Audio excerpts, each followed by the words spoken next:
빌립보서 3장 1절입니다. 끝으로 나의 형제들아 주 안에서 기뻐하라. 너희에게 같은 말을 쓰는 것이 내게는 수고로움이 없고 너희에게는 안전하니라. 개들을 상가고 행악하는 자를 상가고 몸을 상해하는 이를 상가라.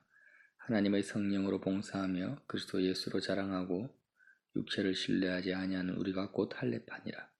그러나 나도 육체를 신뢰할 만하며 만일 누구든지 다른 이가 육체를 신뢰할 것이 있는 줄로 생각하면 나는 더욱 그러하리니 나는 8일 만에 할례를 받고 이스라엘 족속이요 베냐민 지파요 히브리인 중에 히브리요 율법으로는 바리새인이요 열심으로는 교회를 박해하고 율법의 의로는 흠이 없는 자라.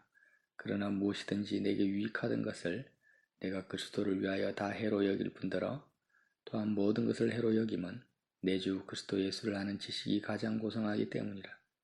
내가 그를 위하여 모든 것을 잃어버리고 배설물로 여김은 그리스도를 얻고 그 안에서 발견되려 함이니 내가 가지는 은 율법에서 난 것이 아니요 오직 그리스도를 믿음으로 말미암은 것이니라. 그시니 곧 믿음으로 하나님께로부터 나노라. 내가 그리스도와 그의 부활의 권능과 그 고난의 참여함을 알고자 하여 그의 죽으심을 본받아 어떻게 해서든지 죽은 자 가운데서 부활에 이르려 하노니 내가 이미 얻었다 함도 아니요 온전히 이루었다 함도 아니라 오직 내가 그리스도 예수께 잡힌 바 된 그것을 잡으려고 달려가노라. 빌립보서 3장 말씀을 통하여서 우리에게 영적인 분별력을 사도 바울이 더하여 주고 있습니다. 끝으로 나의 형제들아, 결론적으로 말하고 있는 거죠. 빌립보서 1장 2장 말씀에 계속 복음을 구체화시켜서 말씀을 하고 계시다가 이제 더 결론적으로 한마디로 사도 바울이 또 복음을 요약합니다. 어떻게 말씀하시냐면 주 안에서 기뻐하라. 항상 기뻐하라는 말씀을 또 전에 많이 하시잖아요. 근데 또 주 안에서 기뻐하라. 이 복음을 한마디로 요약하면 주 안에서 기뻐하는 거죠. 너희에게 같은 말을 쓰는 것이 내게 수고로움이 없고 너희에게는 안전하니라. 같은 말을 쓴다라는 것은 계속 반복적으로 단순한 복음을 반복적으로 계속 전하고 있다라는 겁니다. 복음이라는 것이 굉장히 깊이가 있고 신묘막측하지만 하나님의 사랑과 은혜가 그 깊이와 끝을 헤아릴 수 없지만 그 팩트, 그 사실, 내용은 너무나 단순하고 너무나 간단하다는 거죠. 그래서 같은 말을 쓴다라는 거죠. 복음의 내용이 뭡니까? 하나님이 세상을 이처럼 사랑하사 독생자를 주셨습니다. 우리를 독생자를 내어주시기까지 우리를 사랑하셨다라는 것이 복음이고 그 하나님을 마음을 다해서 목숨을 다해서 사랑하라는 것이 복음이고 그렇게 사랑할 수 있는 길을 주님이 열어놓으셨는데 그 길이 주님의 십자가의 죽음과 부활이라는 것입니다. 그래서 그 주님과 연합되면 포도나무와 가지가 연합되듯이 우리가 주님과 하나가 되면 주님의 은혜로 말미암아 하나님을 사랑하게 된다는 것이 복음이라는 거죠. 그 말씀을 주 안에서 기뻐하라 이렇게 한마디로 요약한 것입니다. 이 말을 계속 반복적으로 바울이 하고 있는 거예요. 다른 여기서 초점이 벗어나지가 않습니다. 그래서 너희에게 계속 같은 말을 쓴다 이렇게 말하고 있는 거죠. 내게는 수고로움이 없고 수고로움이 없다라는 것은 같은 말을 하는 거니까 단순한 말을 계속 반복하니까 복잡하지도 않고 어렵지 않다라는 거예요. 수고로움이 없고 너희에게는 안전하니라. 안전하다라는 것은 우리의 믿음을 견고하게 하고 또 안정되게 하고 진리로 인도한다라는 거죠. 자, 그런데 2절에요. 개들을 상가고 행악하는 자들을 삼가고 몸을 상해한 이를 상가라 이렇게 말씀을 해요. 이게 무슨 말이냐면 상가라는 것은 조심해라는 것입니다. 개들을 조심하고 행악하는 자들을 조심하고 몸을 상해하는 일, 할례를 말합니다. 육체의 할례를 말하는 거예요. 몸을 상해하는 일을 조심하라. 왜 이렇게 조심하라고 하냐면 이 시대도 마찬가지입니다.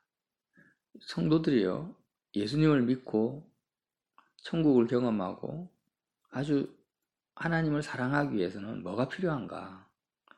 교회에 갔더니 여러 가지 제자 훈련 프로그램이 있어요. 그리고 목사님을 봤더니 신학 박사학위가 있어요. 장로님들을 보니까 신앙의 많은 것들을 마치 갖춰야 되는 것처럼 성경 공부도 엄청 많이 해야 되고 프로그램에 참여해서 이수를 해야 되고 또 신비한 영적 은사를 엄청 많이 가져야 되고 체험도 많이 있어야만이 하나님을 사랑할 수 있는 것처럼 그렇게 보여지고 있는 상황을 접하게 된다는 거예요. 이 시대의 많은 교회들을 통해서. 그러니까 그런 것들을 조심하라는 것입니다. 지금 바울이 빌립보 성도들에게 전하는 복음은 같은 말을 계속 쓰고 있다. 단조로운 말이다라는 거예요. 아주 심플한, 그냥 주 안에서 기뻐하라 이 한마디로도 요약이 될 수 있는 말씀이고 간단한 복음인데, 간단한 진리인데 실제로 신앙생활을 하는 데 있어서 초신자들이나 기존의 신자들이 생각할 때는 하나님을 사랑하고 또 예수님처럼 사는 것이 그렇게 굉장히 단순해 보이지가 않는 거예요.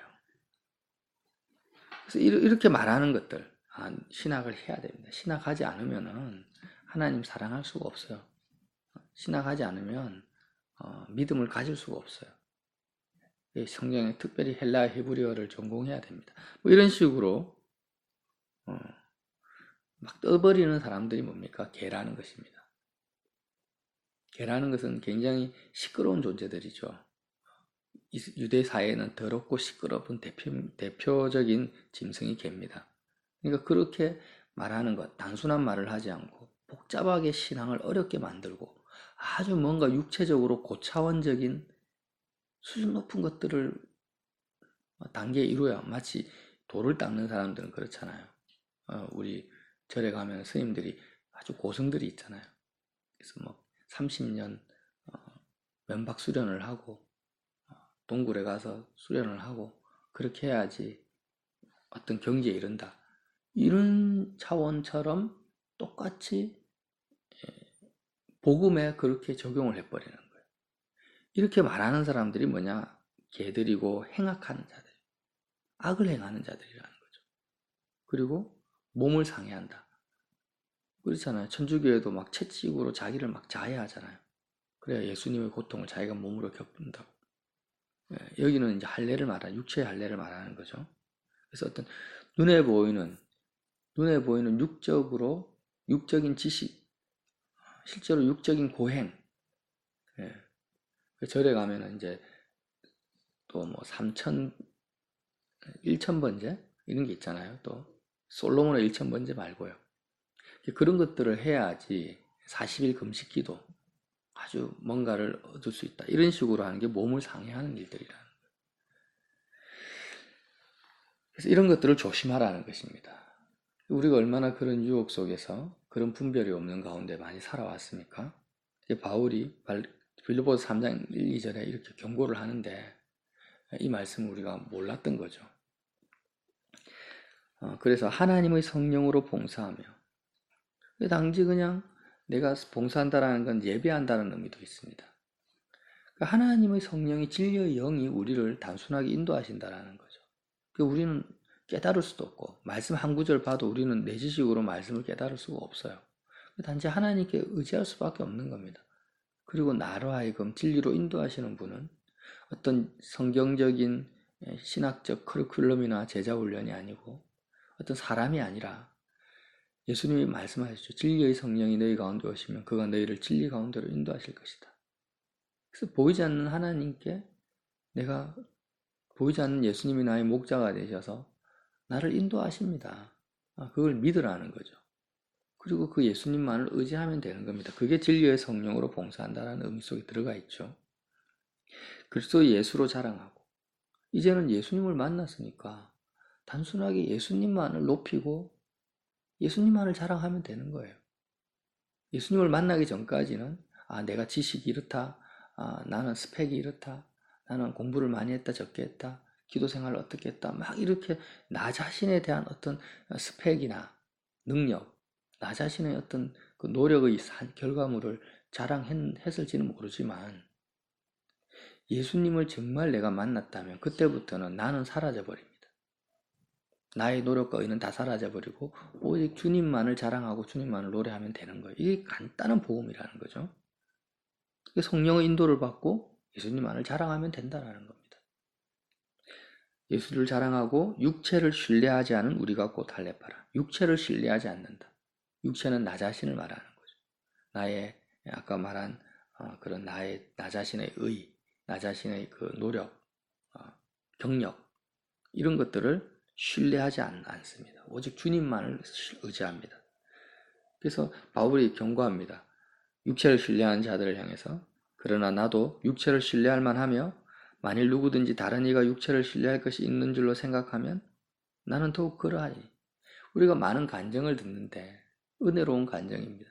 근데 간증하시는 분들이 하나님의 역사고 하나님의 은혜인데 그것을 또 다른 나의 육체의 스펙으로 나의 자랑으로 붙잡는 순간 어떻게 됩니까? 그 놀라운 은혜의 간증 때문에 내 영혼이 망해버린다는 거예요. 바울은 그런 우를 범하지 않습니다.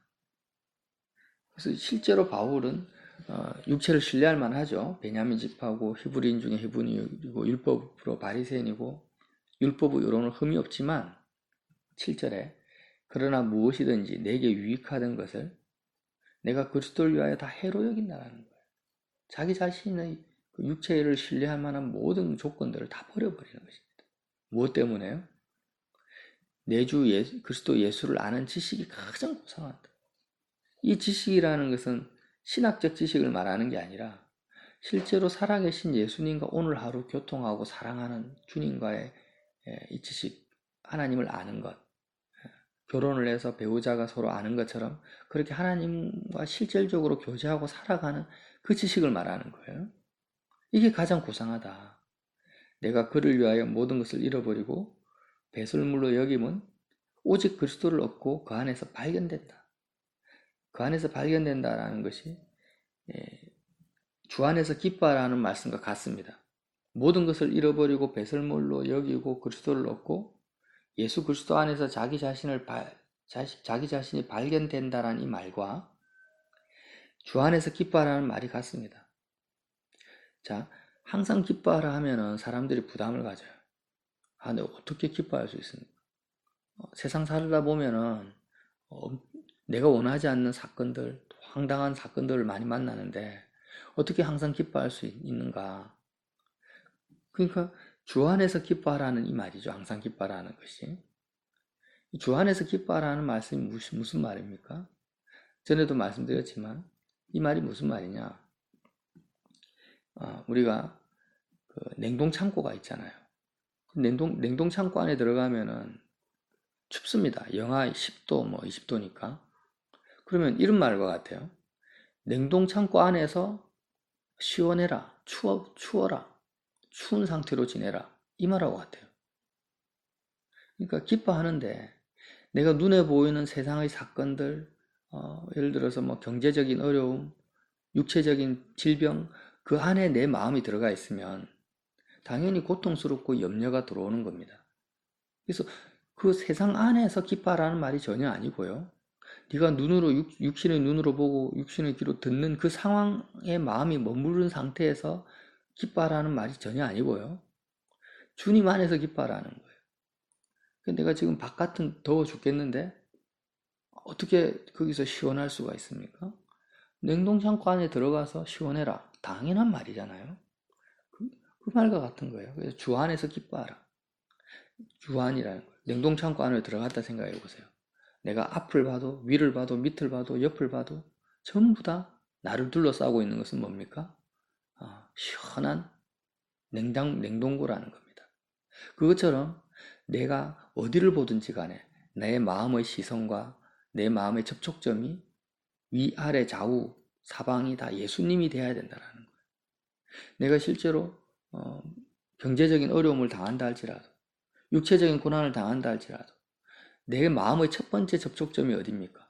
포도나무와 가지가 붙어 있듯이 내 마음의 접촉점이 예수님이 되는 그 상태가 뭐냐? 주님 안에 있는 상태라는 거예요. 그래서 내 마음이 물질적인 어려움에 접촉되어 있다. 어떻게 해야 됩니까? 주님 안으로 안 들어가 있고 물질적 어려움 속에 내 마음이 들어가 있는 거예요. 그래서 그 상황에서 예수님의 십자가를 붙들고 나는 물질에 대해서, 경제적 고난에 대해서 난 죽었다 하고 그 상황에서 마음이 빠져나오는 겁니다. 주님께서 그 모든 상황을 이미 다스리고 있음을 내가 믿고 빠져나오는 거예요. 그리고 주님께 내 마음을 드리는 거예요. 주님의 사랑에. 그러면 그게 주님 안으로 들어가는 거죠. 십자가를 통해서. 그렇게 주 안에 내 마음이 들어가 있을 때 주님은 항상 내가 기뻐할 수 있는 대상이라는 거죠. 나를 향한 하나님의 사랑이 변함이 없고 긍휼이 변함이 없고 그 사랑이 십자가에서 증명이 되니까 그 주님을 바라볼 때 나에게 내 마음에서 노래가 나오는 거죠. 내 마음의 평강이 주님으로부터 전달되어지는 것입니다. 그래서 복음이라는 것은 같은 말을 바울이 계속 하는데 이것이 안전한 건데 주님 안에서 기뻐하라는 것입니다. 이거 외에 다른 것들, 신학을 해야 돼. 아니야, 은사를 받아야 돼. 아니야, 기도 생활을 30일 동안 아니면 뭐 100일 동안 이런 기도 훈련을 받아야 돼. 그래야 하나님을 만날 수 있어. 이런 말들이 전부 다 개들이고 행악하는 것들이고 육체를 자랑하는 것들이에요. 그런 것들을 조심하라. 할머니, 시골 할머니라 할지라도, 일자무식이라 할지라도 그냥 오늘 하루 살아가는데 단순한 복음을 믿고 하나님의 사랑을 믿고 주님 이름 부르고 성령을 의지하면 십자가의 단순한 복음대로만 살면 그 누구라 할지라도 가장 고상한 예수 그리스도를 아는 지식을 얻을 수 있고 이룰 수 있는 그것이 뭐예요? 하나님이 우리에게 주신 복음이고 은혜라는 것입니다. 바울이 그래서 자기가 이전에 가졌던 헬라 철학들, 사상들, 이 복잡한 것들을 다 배설물로 똥으로 여기고 다 버려버리는 것입니다. 이 단순한 복음을 바울 스스로가 쫓아가는 거죠. 그리고 이걸 전한다라는 거예요. 그래서 바울이 뭐라고 합니까? 나는 오직 한 가지를 알려고 하는데 10절에 내가 그리스도와 그의 부활의 권능과 그 고난에 참여함을 알고자 한다. 모든 상황 속에서 예수 그리스도 안에 거하기 위하여서 예수님과 예수님의 부활과 십자가의 고난, 그의 죽으심을 본받아 어떻게 해서든지 간에 죽은 자 가운데서 부활에 이루려고 하는 이 주님의 그 동선을 쫓아가는 데만 모든 에너지를 투입한다는 것입니다. 이렇게 나를 본받아라는 거죠. 자, 이렇게 16절 읽진 않았지만 오직 우리가 어디까지 이르렀든지 그대로 행할 것이다. 바울 자신이 어디로 이르렀든지 간에 육체를 신뢰하지 아니하고 이렇게 복음을 쫓아가는 그 삶을 그대로 행하라, 본받아라는 것입니다. 오늘날 이 시대에 바울처럼 이렇게 말할 수 있는 목사님 몇 명이나 있을까? 그래서 참 마음이 아프지만 또 감사하긴 하죠. 이렇게 말씀을 바울이 본을 보이고 있으니까요.